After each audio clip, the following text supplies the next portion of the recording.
નમસ્કાર મિત્રો, કેમ છો? મજામાં ને? આશા રાખું છું કે તમે, તમારો પરિવાર, તમારું મિત્ર વર્તુળ બધા કુશળ હશો, મજામાં હશો. ટીમ થિંકર વ્યૂઝ તરફથી અન્ય એક બુક રિવ્યૂ પોડકાસ્ટમાં તમારું સૌનું હાર્દિક સ્વાગત છે. આજે આપણે વાત કરીશું પ્રણવ નામના લેખક દ્વારા લખાયેલા હિન્દી પુસ્તક ઈરાકી કહાનિયા વિશે. મને ભૂતકાળમાં જ્યારે આ નાનકડું હિન્દી પુસ્તક ઈરાકી કહાનિયા વાંચવાનો મોકો મળ્યો ત્યારે મને એમ થયું કે આ પુસ્તક નાનું છે, મોંઘું છે, પરંતુ તેના વિશે વાત કરવી જોઈએ તેવું તો છે જ. તો આજે હું તમારી સમક્ષ આ પુસ્તક વિશે વાતો કરીશ. હું એક વાત કહેવાનું અવશ્ય પસંદ કરીશ કે આ પુસ્તક જે તે સમયે અમને લેખકની ટીમ દ્વારા પ્રદાન કરવામાં આવ્યું હતું, પરંતુ અહીં હું તમારી સમક્ષ જે મંતવ્ય અને સમીક્ષા વ્યક્ત કરું છું તે તદ્દન નિષ્પક્ષ છે, હંમેશની જેમ જ. મિત્રો, આપણે પુસ્તકો તો ઘણા વાંચતા હોઈએ છીએ, પણ દરેક પુસ્તક છે એ સબસ્ટન્સ સાથે કે નથી આવતું. તેથી આવા પુસ્તક જ્યારે પણ મળે ત્યારે તેના વિશે ચર્ચા કરવી જોઈએ. બાળપણને જે વ્યક્તિના જીવનનો શ્રેષ્ઠ સમયગાળો માનવામાં આવે છે, સાથોસાથ તે સૌથી કિંમતી અને સૌથી નાજુક સમયગાળો પણ છે, કારણ કે એક ભાવિ નાગરિકનું વ્યક્તિત્વ આ સમય દરમિયાન વિકસિત થાય છે અને તેને સમાજનો પ્રથમ અનુભવ થાય છે. આ ઉંમરે વ્યક્તિના માનસમાં બનેલી છબી અથવા તો પૂર્વગ્રહો લગભગ આખી જિંદગી ત્યાંના ત્યાં જ રહે છે, અને તેથી જ માતા પિતાએ યોગ્ય લાગણીઓ, નૈતિકતા અને માનવતાના લક્ષણોને ઉછરતા બાળકોમાં રોપવાની જરૂર રહે છે. તેથી જ માત્ર ભારતીય જીવનશૈલીમાં જ નહીં, પરંતુ લગભગ દરેક સંસ્કૃતિમાં બાળકો માટેની વિશેષ વાર્તાઓ, કવિતાઓ અને પુસ્તકો જોવા મળે છે. એક છેડે તેઓ મનોરંજનના લક્ષણોથી ભરપૂર હોય છે અને બીજા છેડે તેઓ કંઈ ને કંઈ સંદેશ અવશ્ય આપવાનો પ્રયત્ન કરે છે. પછી ભલે તે પંચતંત્ર હોય, અમરચિત્ર કથા હોય, હિતોપદેશ હોય કે અન્ય કોઈ વાર્તાઓ, તે બધા શાણપણ ફેલાવવા માટે જ અસ્તિત્વમાં આવ્યા હતા. આ પુસ્તક ઈરાકી કહાનિયા એ જ ક્ષેત્રમાં લેખકની એક નાની ચેષ્ટા છે તેમ કહેવું યોગ્ય ગણાશે. ચાલો એક નજર નાખીએ પુસ્તકના કવર પેજ ઉપર. જેમ તમે આ પોડકાસ્ટના કવરમાં જોઈ શકો છો તેમ આ પુસ્તકનું મુખપૃષ્ઠ ખૂબ જ આકર્ષક છે. આનંદ સાથે નૃત્ય કરતી એક ખૂબ જ નાની છોકરીનું ચિત્ર, તેની સાથે આજુબાજુમાં સ્ટાર્સ અને બેકગ્રાઉન્ડમાં વાદળી પૃષ્ઠભૂમિ જે જાંબલી કલર જેવી થવાનો પ્રયત્ન કરતી હોય છે તેવી લાગે છે. એ એક કાલ્પનિક વિશ્વની છાપ ઉપસાવે છે. આ મુખપૃષ્ઠનું ગ્લોસી ફિનિશ તેને ખૂબ જ ટકાઉ બનાવે છે અને સાથોસાથ એક સમૃદ્ધ પુસ્તક વાંચતા હોવાનો સ્પર્શ પણ તમને આપે છે. મને તો આ પુસ્તકનું કવર પેજ ખૂબ જ આકર્ષક લાગ્યું. તમને કેવું લાગ્યું અવશ્ય જણાવશો. મિત્રો, આ પુસ્તકમાં 12 નાની નાની કવિતા અને વાર્તાઓ છે. તેમાંની હું થોડી ઘણી રસપ્રદ લાઇન્સ તમારી સમક્ષ રજૂ કરીશ. ધીરે ધીરે હમ બઢેંગે ઓર બનેંગે અચ્છે ઇન્સાન. કેટલી સુંદર સરળ વાત. હવે જો આ જ રીતની સુંદર સરળ વાત પુસ્તકની દરેક લાઇન્સમાં હોય તો પછી આવું પુસ્તક બાળકોએ વાંચવું જ જોઈએ, ખરું ને? કહેવાય છે કે બાળકની સાથોસાથ માતા પિતા પણ મોટા થાય છે.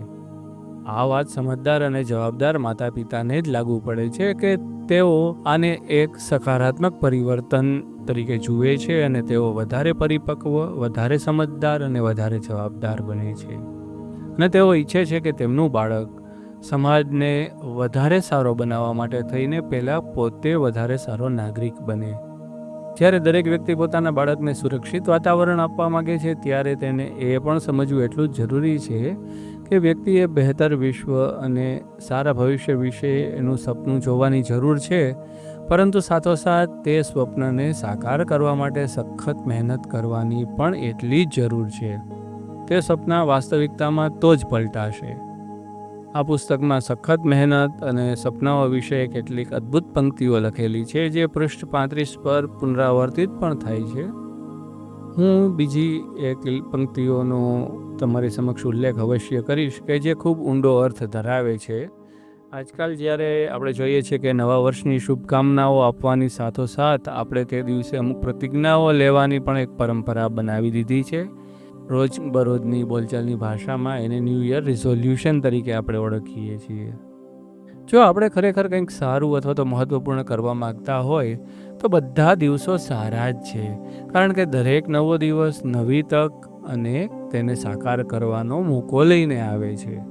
કદાચ બાળકો આ વસ્તુને વધારે સારી રીતે સમજે છે, સભાનપણે ન પણ હોય. પુસ્તકમાં લખ્યું છે, નયે સાલ કા પહેલા દિન હોતા શાયદ ખાસ હૈ, મેં છોટી હું સમજ ન પાતી મેરા હર દિન ખાસ હૈ. આ ઉપરાંત પુસ્તકમાં તહેવારોના વાસ્તવિક અર્થ વિશે અને તેની ઉજવણી શા માટે અને કઈ રીતે કરવી જરૂરી છે તે વિશે લખ્યું છે, જેનો ઉલ્લેખ કરવામાંથી તો ચૂકી જ ના શકાય.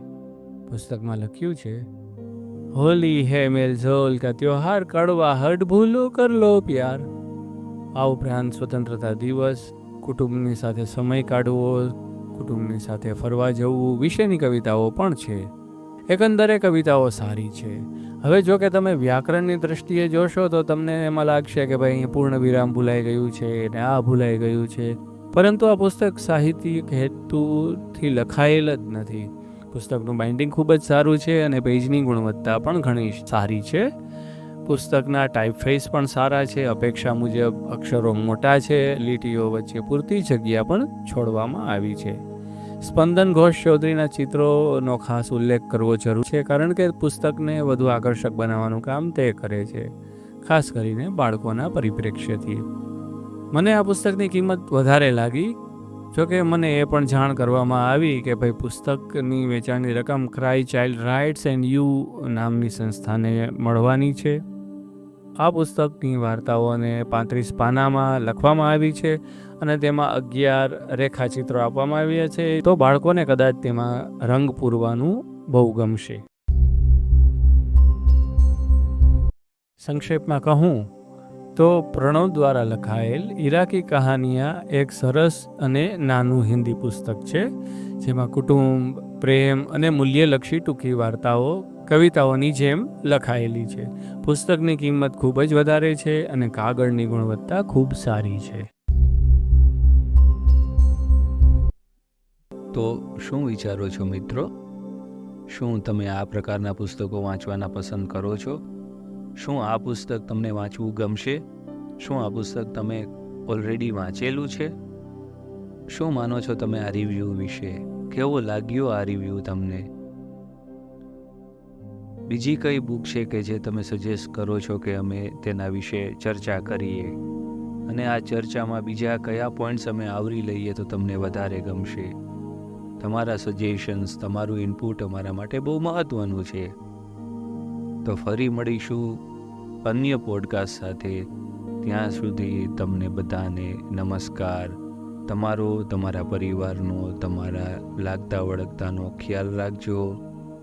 અને જો તમે આ પ્રકારના બુક રિવ્યૂ અમે રિલીઝ કરીએ ત્યારે તમને નોટિફિકેશન મળતું રહે તેવું ઈચ્છતા હોય તો આ ચેનલને સબસ્ક્રાઈબ કરજો. આ રિવ્યૂ જો તમને ગમ્યો હોય તો લાઈક કરવાનું ભૂલતા નહીં, અને તમારા મિત્રો, તમારા લાગતા વળગતાઓ, સગા સંબંધીઓ જેને પણ તમને એમ લાગે કે આ પ્રકારની બુક, આ પ્રકારના રિવ્યૂ સાંભળવા ગમશે, તેની સાથે જરૂરથી શેર કરજો.